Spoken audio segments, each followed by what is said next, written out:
শিব ঠাকুরের গাজন উৎসবের অন্যতম অঙ্গ চড়ক পুজো। চৈত্র মাসের শেষ দিকে চড়ক পুজো হয় এই গ্রাম বাংলায়।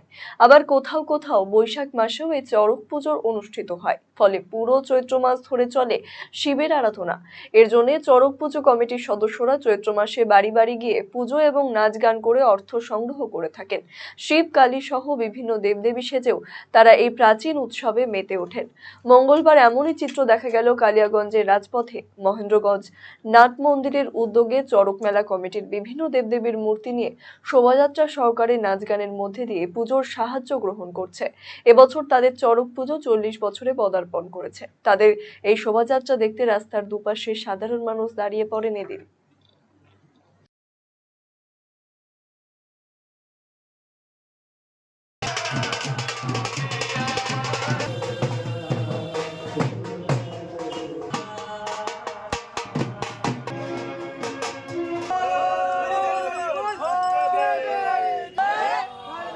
আমরা এটা প্রত্যেক বছর করে আসি। এটা আমাদের চড়ক পূজা বলা হয়। চৈত্র মাসে এই চড়ক পূজা আমাদের নাটমন্দির প্রাঙ্গণে আর 40 বছর উপলক্ষে আজকে এই পরিক্রমাটাও হচ্ছে। যার জন্য এই যে ঠাকুর টুকুর নিয়ে সব দোকানে দোকানে যাচ্ছি, যে যা দক্ষিণাপত্র করছে, এই নিয়েই সব ভক্তদের নিয়ে আমরা একটা আনন্দ করি।